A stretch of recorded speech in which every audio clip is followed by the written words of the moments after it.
Ethan Walker stood behind the front desk of the Aurora Grand Hotel the way he always did. Upright, polite, and quietly invisible. It was close to midnight, the hour when the lobby lights felt too bright and the marble floors echoed every footstep like a reminder that most people had somewhere else to be. Ethan adjusted his name tag, straightened a stack of brochures that didn't need straightening, and glanced at the clock above the concierge desk. 10 minutes left of his shift. His shoulders ached with the familiar, dull exhaustion of someone who worked too much and slept too little. The kind of tired that didn't go away with coffee. At 34, Ethan had mastered the art of looking calm while calculating everything in his head. Rent due in 9 days, groceries stretched thin, Lucy's school project that needed poster board he hadn't bought yet. Life had taught him to count quietly. From where he stood, he could see his reflection faintly in the polished surface behind the desk. Brown hair kept short and practical, a tie he'd ironed himself that morning, a face that looked older than it should, lined not by age but by responsibility. "Daddy," the words still echoed in his mind from earlier that evening. Lucy's small voice calling from the couch as he slipped on his jacket. She'd been drawing again, crayons scattered like confetti across the floor. "Will you be home before I fall asleep?" "I'll try," he'd said, kneeling to kiss the top of her head, already knowing the answer. Lucy was 6, curious, gentle, too perceptive for her age.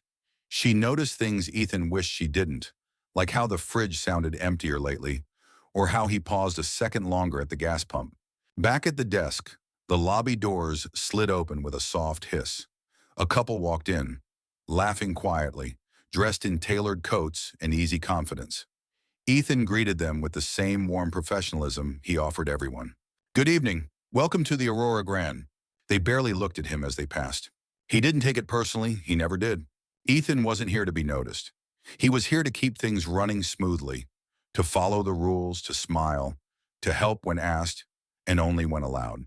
Still, as the doors closed behind the couple and the lobby settled into its late-night hush, a familiar thought tugged at him.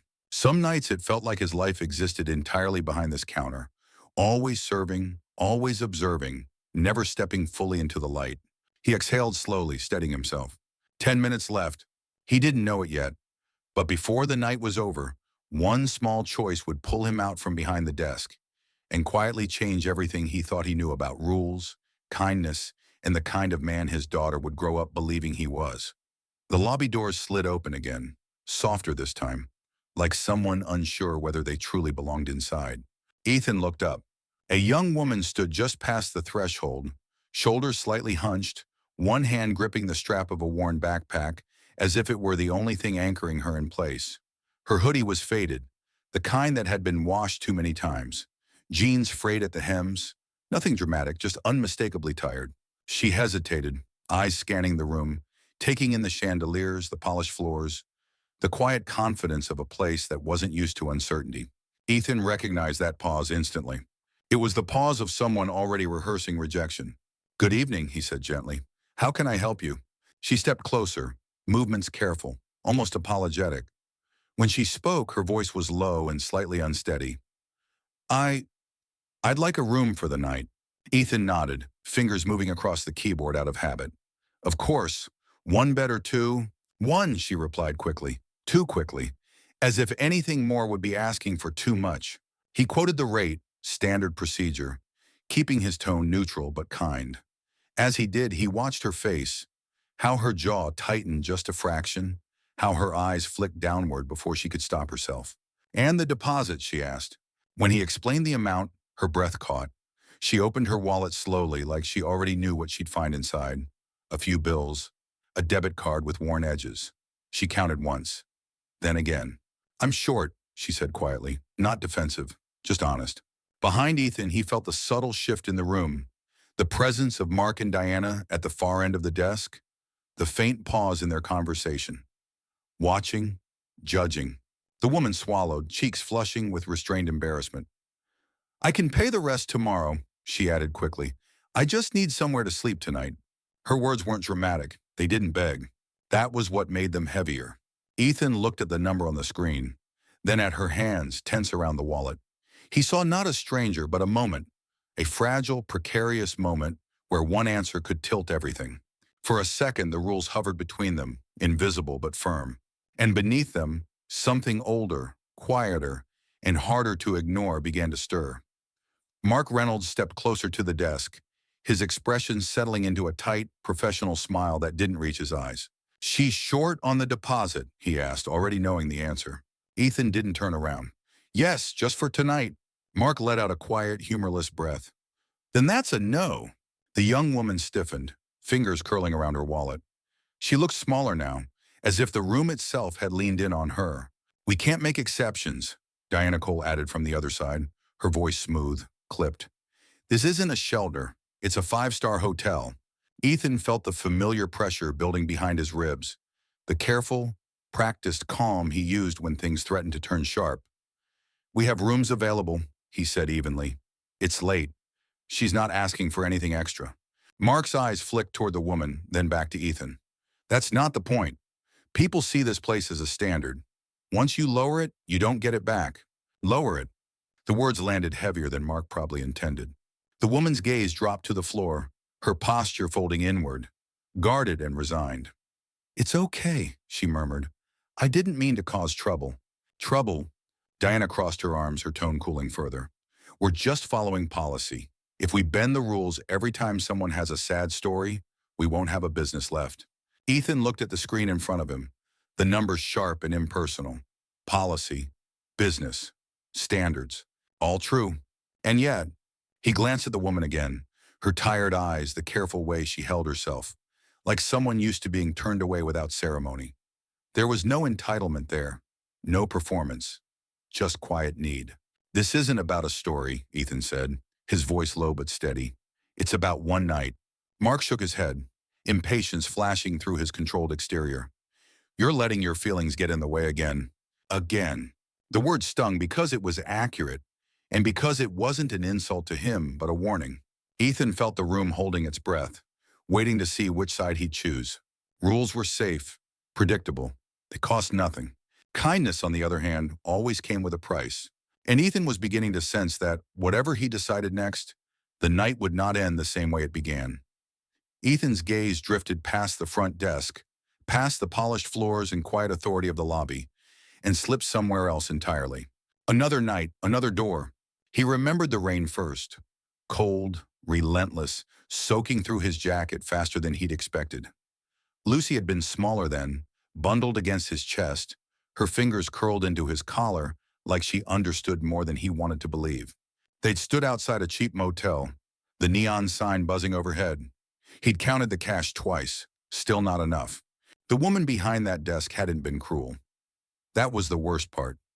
She just looked tired, detached, and apologetic as she slid the money back to him and said, "I'm sorry, I can't help you." Lucy had tilted her head up at him afterward, eyes wide and trusting. "Daddy," she'd asked softly, "where are we sleeping?" That question had followed him for years, quiet, persistent, impossible to shake. Back in the present, Ethan felt his jaw tighten. The lobby lights seemed harsher now, less forgiving. He glanced at the woman standing in front of him, her shoulders drawn in, her hope thinning by the second. She reminded him too much of that night. Not in appearance, but in posture. In the careful way she braced herself for disappointment. Ethan thought of Lucy at home, probably asleep on the couch with her crayons still scattered across the floor. Of her drawing earlier that evening, a tall building glowing with warm yellow windows. "This is where you work," she'd said proudly. "And that's us. Inside." He'd smiled then, but the image had stayed with him. A child's quiet certainty that her father belonged somewhere solid, somewhere safe. Rules were important. He understood that. They kept things orderly, predictable. But so did doors. And tonight, Ethan stood between one that could close and one he could choose to open. He took a slow, steady breath, feeling something firm settle in his chest. Not recklessness, not defiance. Resolve. Whatever came next, he knew one thing with absolute clarity. He couldn't be the man who turned away. Ethan looked back at the screen, then at the woman standing across from him. The numbers hadn't changed. The rules hadn't either. But something in him had. He turned slightly, just enough to block Mark's line of sight, and lowered his voice. "How much are you short?" The woman hesitated, as if embarrassed by the smallness of the number. When she told him, it hit harder than he expected. Not because it was large, but because it wasn't. Ethan nodded once. And you'll have the rest tomorrow. Yes, she said quickly, too quickly. I swear, I didn't plan for things to cost this much. That's okay, he replied, gently cutting off the explanation. You don't owe me one. Behind him, Mark exhaled sharply. Ethan, don't! Diana's tone was cooler, more controlled. This isn't your responsibility. Ethan didn't answer them. He reached into his pocket, fingers brushing against folded bills he'd counted that morning. Grocery money, gas, the thin margin that held his life together week by week. For a brief, flickering second, doubt surfaced. Then he thought of Lucy's drawing, of warm windows, of doors that closed quietly and permanently. He pulled out the cash and placed it on the counter, slow and deliberate. I'll cover the difference, he said, his voice steady. I'll note it in the system. The woman stared at the money, then up at him, disbelief softening her guarded expression. Why would you do that? She whispered. Ethan offered a small, tired smile. Because someone once did it for me, he said. And because everyone deserves a door they can close at night. Mark scoffed under his breath. You're going to regret this. Maybe, Ethan said calmly, but not tonight. He processed the check-in himself, hands steady despite the weight settling in his chest. When he slid the key card across the desk, it felt heavier than plastic should. Room 1215, he said. Quiet floor, elevators to your right. The woman took the card carefully like it might vanish if she moved too fast. Thank you, she said. Her voice wavered, but she held his gaze. I won't forget this. Ethan watched her walk toward the elevators, the doors closing softly behind her. Only then did he let out the breath he'd been holding. There was no going back now. The lobby felt different after she was gone. Quieter, tighter. Ethan stood behind the desk, pretending to organize paperwork he'd already sorted twice. His hands moved on autopilot, but his mind replayed the moment again and again. The cash on the counter, the look in her eyes, the click of the elevator doors closing. Behind him, Mark's voice cut through the stillness. You know this is going to come back on you. Ethan didn't respond. Diana shook her head, lips pressed thin. Management won't see this as generosity. They'll see it as liability. Liability. The word lodged itself somewhere uncomfortable. Ethan finished his shift without incident, but the tension followed him out into the cold night air, clinging like damp fabric. By the time he reached his apartment, the hallway lights were dim and flickering. He unlocked the door quietly. Lucy was asleep on the couch, her small body curled into the corner, crayons still scattered across the coffee table. A half-finished drawing lay beneath her hand, a tall building filled with glowing windows. Ethan's chest tightened. He lifted her gently, careful not to wake her, and carried her to bed. She stirred just enough to murmur, You're home. I'm here, he whispered. Once she was settled, Ethan sat at the edge of the bed longer than necessary, staring at the floor. The numbers started lining up in his head without his permission. What he'd given. What he'd lose if things went wrong. Rent, groceries, school supplies. His phone buzzed with a message he didn't need to open to understand. A reminder about an overdue bill. He leaned back against the wall, eyes closed, breathing slow and controlled. He told himself he'd figure it out. He always did. Still, the uncertainty pressed in. Quiet, persistent, unforgiving. Tomorrow, management would see the logs. Questions would be asked. Lines would be drawn. Ethan glanced back at Lucy's drawing taped to the fridge, the warm windows glowing in crayon yellow. He didn't know what the morning would bring. But he knew this much. If he had to explain himself, he would. And if kindness cost him more than he could afford, he'd face that too. Because some choices once made couldn't be taken back. The morning lobby was louder than the night ever was. Sunlight spilled through the tall windows, harsh and revealing, catching every smudge on the marble floors. Guests checked out in clusters, rolling suitcases thumping softly behind them. Ethan moved through the motions with practiced ease, smiling, printing receipts, answering questions he'd answered 1,000 times before, but something inside him stayed tight. He'd barely slept. The uncertainty from the night before clung to him like a thin layer of static. Every time the printer whirred or the phone rang, his shoulders tensed, expecting the moment to arrive. It came at 7:42 a.m. The desk phone rang again. Ethan glanced at the display. Internal management office. His stomach dropped, not sharply but steadily, like he'd been expecting the fall. Front desk, this is Ethan, he said, keeping his voice even. Ethan Walker, a dry voice replied. This is Mr. Caldwell. I need you in conference room B. Now, bring last night's check-in logs. There it was. Yes, sir, Ethan answered, already reaching for the printed forms. His hands were steady, though his pulse wasn't. He hung up and slid the papers into a folder, straightening the edges even though they were already aligned. Small rituals helped. They gave his mind something solid to hold on to. As he stepped away from the desk, Mark watched him with thinly veiled satisfaction. Diana avoided his eyes altogether. Good luck, Mark said, not unkindly, but not sincerely either. Ethan nodded once and headed for the staff elevator. Inside, the mirrored walls reflected a man who looked calm but tired, his tie slightly crooked, name tag catching the light. Ethan Walker, front desk associate, single father, someone who'd crossed a line. The elevator hummed upward, each floor passing too slowly. Ethan's thoughts drifted, uninvited, to Lucy. Her drawing, her quiet certainty that he belonged somewhere safe. He squared his shoulders as the doors opened. Whatever waited behind that conference room door, he'd face it standing. Some choices, after all, demanded that much.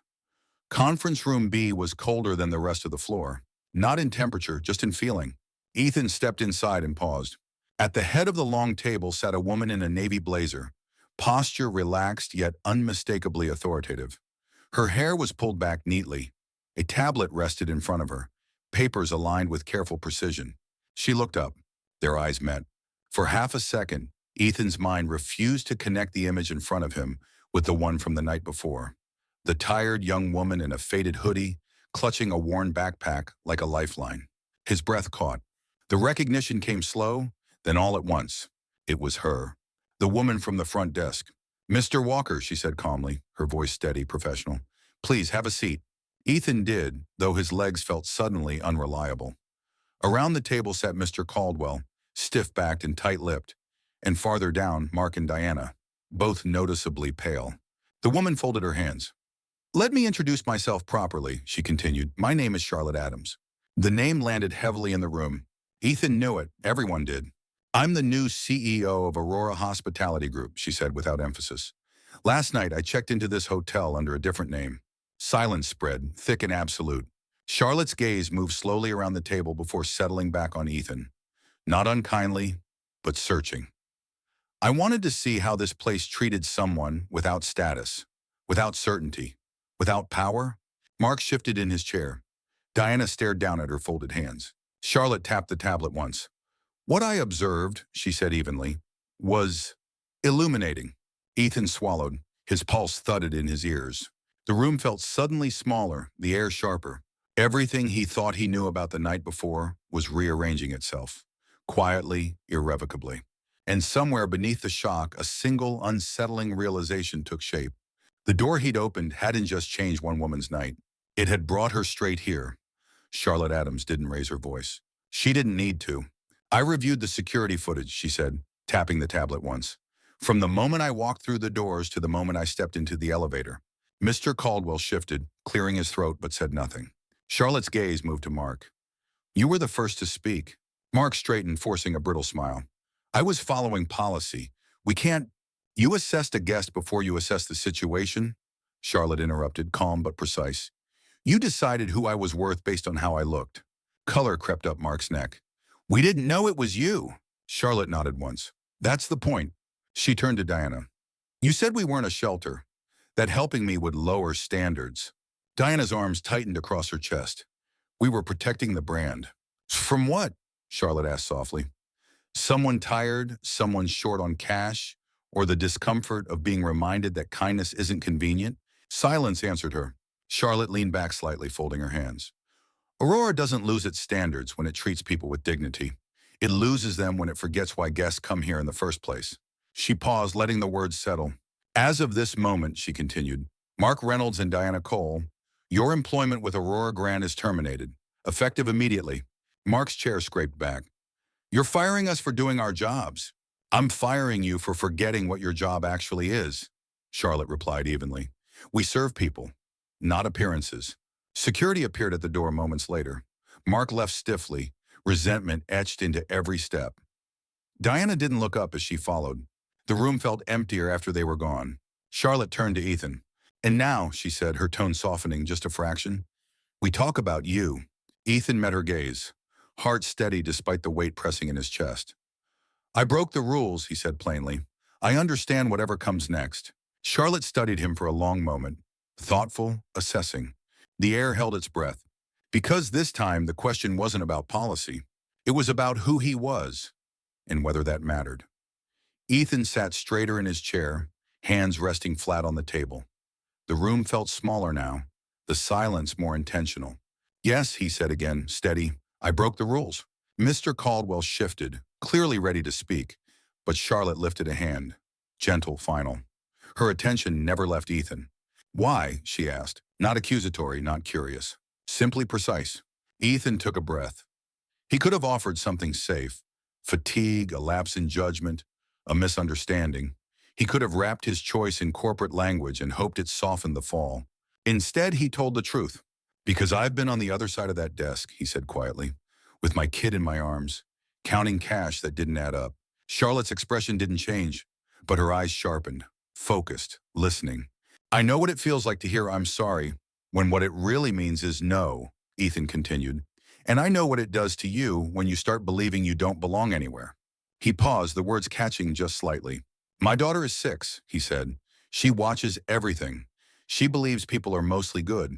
I didn't want to be the reason she learns otherwise. The room stayed silent. Ethan met Charlotte's gaze without flinching. If that costs me my job, I'll accept it, he said.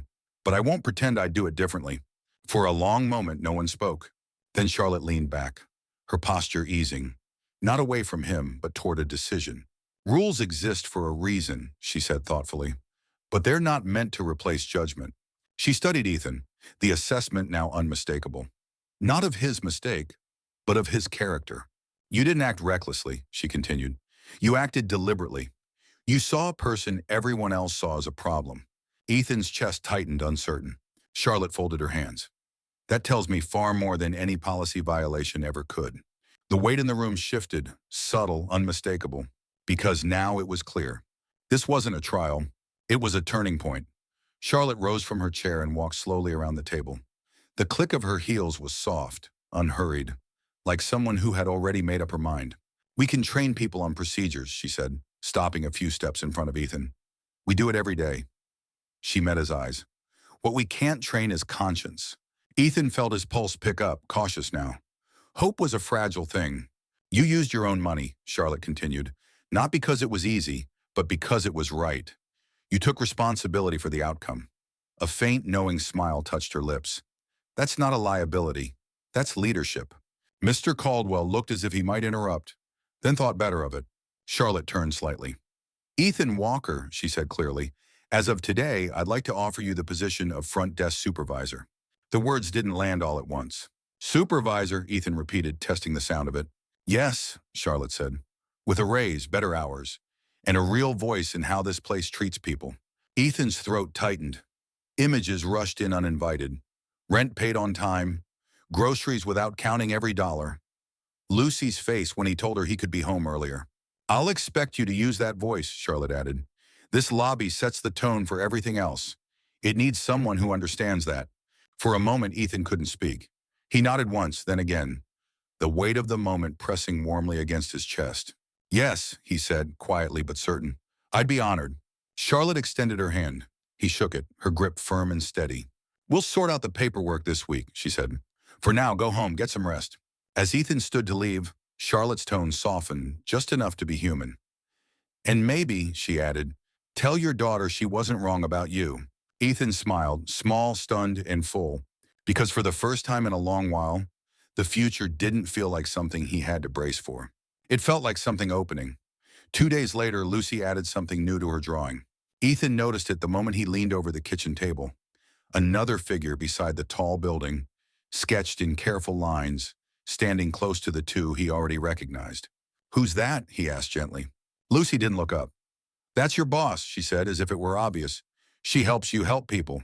Ethan smiled, a quiet, grateful curve that stayed with him longer than he expected. Life didn't transform overnight. The apartment was still small, bills still arrived, but something fundamental had shifted. Subtle, steady, real. Ethan came home earlier now. He cooked dinner without watching the clock. He slept without the low hum of anxiety pressing against his ribs. At work, the lobby felt different too. Ethan listened more. He spoke up when something felt off. He trained new staff with the same calm clarity he'd once reserved for guests, reminding them that policies were guardrails, not blindfolds. A small emergency fund was set aside. A new line appeared in the handbook: we serve people, not appearances. One afternoon, Charlotte stopped by the front desk, not as a test, just to observe. Lucy sat on one of the plush chairs, feet swinging, chattering freely. "Are you the boss of my dad's boss?" she asked. Charlotte laughed, surprised and unguarded. "Something like that." Lucy studied her, thoughtful. "You don't look scary." "I'll take that," Charlotte said. They stood together later under the wide glass canopy as dusk settled, the building's windows glowing gold against the evening. Ethan looked up at the lights, at a place he once only passed through, a place that now carried the quiet imprint of his choices. He thought of the night he'd laid money on the counter he couldn't spare, of the fear that followed him home, of the way one small act had rippled outward, changing more than a single outcome. Sometimes the night your kindness almost costs you, everything is the night it gives something back. Something sturdier than money. Dignity, direction, a door that opens both ways. Ethan squeezed Lucy's hand. She leaned into him, certain, content. And that certainty, that quiet belief that goodness matters, felt like the truest reward of all. So let me ask you this. If you were standing behind that desk, what would you have done? Would you have followed the rule or followed your conscience? If this story moved you, if it reminded you that small choices can change real lives, please consider subscribing to the channel. We share stories like this, human, hopeful, and honest, because sometimes all it takes is one moment of courage to light the way forward. Subscribe now and stay with us for more stories that prove kindness still counts.